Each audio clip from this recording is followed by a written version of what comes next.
જય માતાજી મિત્ર. હવે આ છે આપણે બપોરના વધેલા ભાત અને આ છે સૂજી. હવે આમાંથી આપણે બનાવશું આજે ઇડલી. ભાત માટે આપણે એક માપ કરી લઈશું. ભાત છે 1 વાટકી, 2 વાટકી,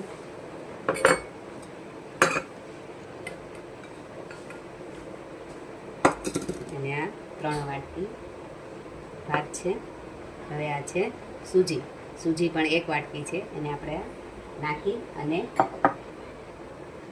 3 વાટકી આપણે ચોખા ભાત નાખ્યા છે અને 1 વાટકી આપણે રવો નાખ્યો છે. હવે 1 વાટકી આપણે નાખી દઈશું આમાં દહીં અને 1 વાટકી આપણે નાખી દઈશું આમાં પાણી. હવે આ બધાને આપણે બ્લેન્ડ કરી નાખશું. હવે આ બધાને આપણે મિક્સર કરી લઈશું. હવે આપણે મિક્સર કરી લીધું છે અને આ જોઈ લઈએ. હવે આપણે બરાબર છે, આવું મોટું રાખવાનું, એકદમ ઝીણું નહીં રાખવાનું. હવે આને આપણે આમાં કાઢી લઈશું ફટોફટ. હવે આ આપણે આમાં કાઢી લીધું છે. હવે આ જારમાં આપણે પાણી પણ નાખી દીધું છે. પાણી નાખી અને આમાં થોડું થોડું નાખી દઈએ. આ બહુ જાડું છે, બહુ પતલું નહીં અને બહુ જાડું નહીં. એને આપણે આવી રીતે કરી લઈએ.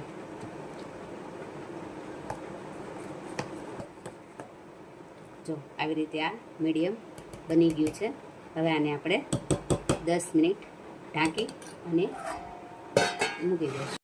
આ સ્ટેન્ડમાં આપણે પાણી મૂકી અને ગરમ મૂકી દઈશું. પછી આપણે જોઈ લઈશું આ 10 મિનિટ મૂક્યું છે ને એને કેમ થઈ ગયું છે.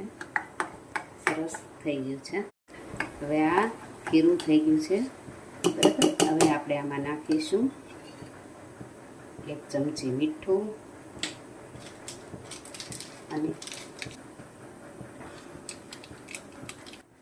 હવે આમાં આપણે નાખશું 1 ચમચી જેટલો ઈનો. ઈનો નાખ્યા પછી આની ઉપર થોડુંક નાખશું આપણે લીંબુ અને આને આપણે એકદમ હલાવી નાખશું. હવે આને આપણે ઈનો નાખીને એકદમ સરસ હલાવી લીધું છે. હવે આ ઇડલીની સ્ટેન્ડ છે એમાં પણ આપણે તેલ લગાડી લીધું છે. હવે આમાં આપણે ઇડલી ભરી દઈએ. હવે આ ઇડલીની સ્ટેન્ડમાં ભરાઈ ગઈ છે.